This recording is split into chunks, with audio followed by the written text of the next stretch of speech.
ଗୋଟିଏ ଶୁଖିଲା ଲଙ୍କା ଜାଳି ଦିଅନ୍ତୁ, ଗ୍ୟାରେଣ୍ଟି ଦେଉଛି ସେ ନାରୀ ଆପଣଙ୍କ ବଶରେ ହେଇଯିବ।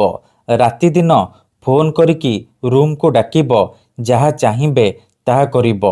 ଯଦି ଆପଣ କେଉଁ ଝିଅ ବା ବିବାହିତା ନାରୀକୁ ମନେ ମନେ ଭଲ ପାଉଛନ୍ତି କିନ୍ତୁ ଯେତେ ଚେଷ୍ଟା କଲେ ମଧ୍ୟ ତାକୁ ପଟେଇ ପାରୁନାହାନ୍ତି, ତାକୁ ନିଜର ମନ କଥା କହିବାକୁ ଡରୁଛନ୍ତି, ଆଉ ଆପଣ ଚାହୁଁଛନ୍ତି କି ସେ ଝିଅ ବା ବିବାହିତା ନାରୀ ନିଜେ ଆସି ଆପଣଙ୍କୁ ଭଲ ପାଉଛି ବୋଲି କହୁ, ତେବେ ଆଜିର ଏହି ଭିଡ଼ିଓଟି ଆପଣଙ୍କର ଇଚ୍ଛାକୁ ପୂରଣ କରିବ।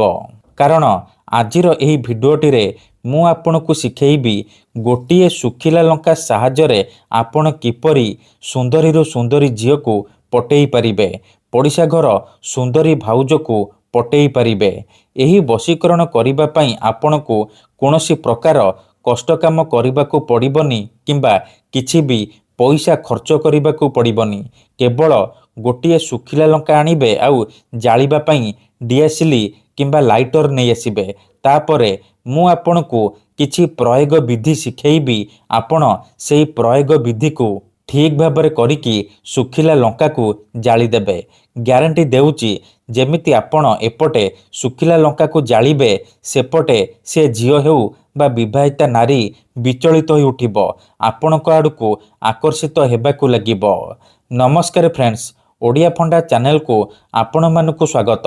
ଯଦି ଆପଣ ସୁନ୍ଦରୀରୁ ସୁନ୍ଦରୀ ଝିଅକୁ ପଟେଇବାକୁ ଚାହୁଁଛନ୍ତି, ପଡ଼ିଶା ଘର ସୁନ୍ଦରୀ ଭାଉଜକୁ ପଟେଇବାକୁ ଚାହୁଁଛନ୍ତି, ତେବେ ଆଜିର ଏହି ଭିଡ଼ିଓଟିକୁ ମୂଳରୁ ଶେଷ ପର୍ଯ୍ୟନ୍ତ ପୁରା ଧ୍ୟାନ ସହିତ ଦେଖନ୍ତୁ।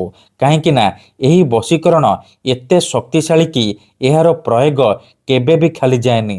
ଯିଏ ବି ଶୁଖିଲା ଲଙ୍କାର ଏହି ବଶୀକରଣକୁ କରିଛି 100ରୁ 100% ସଫଳ ହେଇଛି। ଆଶା ଛାଡ଼ି ଦେଇଥିବା ଲୋକ ମଧ୍ୟ ନିଜ ପ୍ରେମକୁ ପାଇପାରିଛି। ବିନା କୌଣସି ପଇସା ଖର୍ଚ୍ଚ କରି ଆପଣ ଘରେ ବସି ବସି ଏହି ବଶୀକରଣକୁ କରିପାରିବେ। ତେଣୁ ମୋର ଆପଣମାନଙ୍କୁ ଅନୁରୋଧ କି ଏହାକୁ ଆପଣ ଭାବିଚିନ୍ତିକି କରିବେ। କାହିଁକି ନା ଯେଉଁ ଝିଅ ବା ନାରୀ ଉପରେ ଆପଣ ଶୁଖିଲା ଲଙ୍କାର ଏହି ବଶୀକରଣକୁ କରିଦେବେ, ସିଏ ସାରା ଜୀବନ ପାଇଁ ଆପଣଙ୍କ ପ୍ରେମରେ ଦିବାନୀ ହେଇଯିବ। ପାଗଳି ପରି ଆପଣଙ୍କୁ ଭଲ ପାଇବାକୁ ଲାଗିବ। ଆପଣଙ୍କର ସବୁ କଥା ମାନିବ। ଆପଣ ତାକୁ ଯାହା କହିବେ, ଯେମିତି କହିବେ ସେ କରିବ। ଏହି ବଶୀକରଣ ବିଧି ଆପଣ କିପରି କରିବେ, ଶୁଖିଲା ଲଙ୍କା ଆପଣ କିପରି ଜାଳିବେ, ମୁଁ ଆପଣଙ୍କୁ ଶିଖେଇବି। ଜାଣିବା ପାଇଁ ଭିଡ଼ିଓଟିକୁ ମୂଳରୁ ଶେଷ ପର୍ଯ୍ୟନ୍ତ ପୁରା ଧ୍ୟାନ ସହିତ ଦେଖନ୍ତୁ। ଅଧାରୁ ଛାଡ଼ିକି ପଳେଇଲେ କିମ୍ବା କାଟି କାଟି ଦେଖିଲେ ଆପଣ କିଛି ବି ବୁଝିପାରିବେନି। ପରେ ଆପଣ କମେଣ୍ଟ କରିବେ, ଗୁରୁଜୀ ଆପଣଙ୍କର ବଶୀକରଣ କାମ କରୁନି। ଦେଖନ୍ତୁ, ମନ୍ତ୍ର ତନ୍ତ୍ର ଯନ୍ତ୍ର ବଶୀକରଣ ଏମିତି ସେମିତି କାମ କରେନି। ମନରେ ସମ୍ପୂର୍ଣ୍ଣ ବିଶ୍ୱାସ, ନିଷ୍ଠା ଆଉ ଏକାଗ୍ରତାର ସହିତ ଆପଣଙ୍କୁ ଏହି ବଶୀକରଣ କରିବାକୁ ପଡ଼ିବ। ତେବେ ଯାଇ ମୁଁ ଆପଣଙ୍କୁ ଗ୍ୟାରେଣ୍ଟି ଦେଉଛି ଆପଣ ଯେତେ ସୁନ୍ଦରୀ ଝିଅ ବା ସୁନ୍ଦରୀ ଭାଉଜକୁ ଚାହିଁବେ ଅତି ସହଜରେ ନିଜର କରିପାରିବେ। ତାଠାରୁ ନିଜର ମନ ମୁତାବକ କାମ ହାସଲ କରିପାରିବେ। ଠିକ୍ ଅଛି, ତେବେ ଶୁଖିଲା ଲଙ୍କାର ଏହି ବଶୀକରଣ ଜାଣିବା ପୂର୍ବରୁ ଯଦି ଆପଣ ଆମ ଚ୍ୟାନେଲକୁ ପ୍ରଥମ ଥର ଆସିଛନ୍ତି, ତେବେ ଦୟାକରି ଚ୍ୟାନେଲକୁ ସବସ୍କ୍ରାଇବ୍ କରି ପାଖରେ ଥିବା ବେଲ୍ ଆଇକନ୍କୁ ମଧ୍ୟ ଦବାଇ ଦିଅନ୍ତୁ। ଯାହାଦ୍ୱାରା ଆମେ ଯେଉଁ ବି ଭିଡ଼ିଓ ଅପଲୋଡ଼ କରିବୁ ସର୍ବପ୍ରଥମେ ଆପଣ ଦେଖିପାରିବେ ଆଉ ତାର ଲାଭ ପାଇପାରିବେ। ମନେ ରଖନ୍ତୁ, ଏହି ବଶୀକରଣ ବିଧିକୁ ଆପଣ କେବଳ ମଙ୍ଗଳବାର କିମ୍ବା ଶନିବାର ଦିନ କରିବେ। ରାତିରେ ଶୋଇବା ପୂର୍ବରୁ କରିବେ। ଏହି ବଶୀକରଣ କରିବା ପୂର୍ବରୁ ଭଲ ଭାବରେ ହାତ ଗୋଡ଼ ମୁହଁ ଧୋଇକି ସଫା ବସ୍ତ୍ର ପିନ୍ଧିକି ଆପଣ ଏହି ବଶୀକରଣକୁ ଆରମ୍ଭ କରିବେ। ପ୍ରଥମେ ଆପଣ କ'ଣ କରିବେ, ଗୋଟିଏ ଶୁଖିଲା ଲଙ୍କା ଆଣିବେ ଆଉ ଜାଳିବା ପାଇଁ ଡିଆସିଲି କିମ୍ବା ଲାଇଟର ନେଇ ଆସିବେ। ତାପରେ କୌଣସି ଏକ ଜାଗାରେ ଚୁପଚାପ ବସି ପଡ଼ିବେ, ଯେମିତି ଆପଣଙ୍କୁ କେହି ଦେଖିବେନି କିମ୍ବା ଡାକିବେନି। ତାପରେ ଯେଉଁ ଶୁଖିଲା ଲଙ୍କା ଆଣିଛନ୍ତି, ସେ ଶୁଖିଲା ଲଙ୍କାରେ କଳା କଲମର ସାହାଯ୍ୟରେ ସେଇ ଝିଅ ବା ମହିଳାର ନାମ ଲେଖିବେ ଯାହାକୁ ଆପଣ ପଟେଇବାକୁ ଚାହୁଁଛନ୍ତି। ମନେ ରଖନ୍ତୁ, କଳା କଲମରେ ହିଁ ଲେଖିବେ, ନହେଲେ କଳା ମାର୍କରରେ ଲେଖିବେ।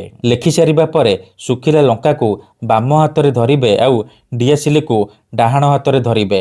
ତାପରେ ଆଖି ବନ୍ଦ କରିକି ସେଇ ଝିଅ ବା ନାରୀକୁ ମନେ ମନେ ଭାବିବେ। ତାର ମୁହଁକୁ ନିଜ ମନରେ ଭାବିବେ।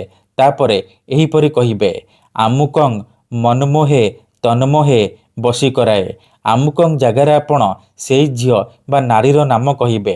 ଦେଖନ୍ତୁ, ମନେକର ଆପଣ ମାମାଲିକୁ ବଶୀକରଣ କରିବାକୁ ଚାହୁଁଛନ୍ତି, ତେବେ ଆପଣ ଏହିପରି କହିବେ, ମାମାଲି ମନମୋହେ ତନମୋହେ ବଶୀକରାଏ। ଏହିପରି ଆପଣ ମନ୍ତ୍ରକୁ 21 ଥର ପଢ଼ିବେ। 21 ଥର ମନ୍ତ୍ର ପଢ଼ି ସାରିବା ପରେ ଏ ଶୁଖିଲା ଲଙ୍କାରେ ଗୋଟିଏ ଥର ଫୁଙ୍କି ଦେବେ। ତାପରେ ଘର ବାହାରକୁ ଯିବେ। ଘର ବାହାରକୁ ଯାଇକି ସାଙ୍ଗେ ସାଙ୍ଗେ ଏ ଶୁଖିଲା ଲଙ୍କାକୁ ଜାଳିଦେବେ। ଗ୍ୟାରେଣ୍ଟି ଦେଉଛି, ଯେମିତି ଏପଟେ ଶୁଖିଲା ଲଙ୍କା ଜଳିବ, ସେପଟେ ପ୍ରଭାବ ପଡ଼ିବା ଆରମ୍ଭ ହୋଇଯିବ।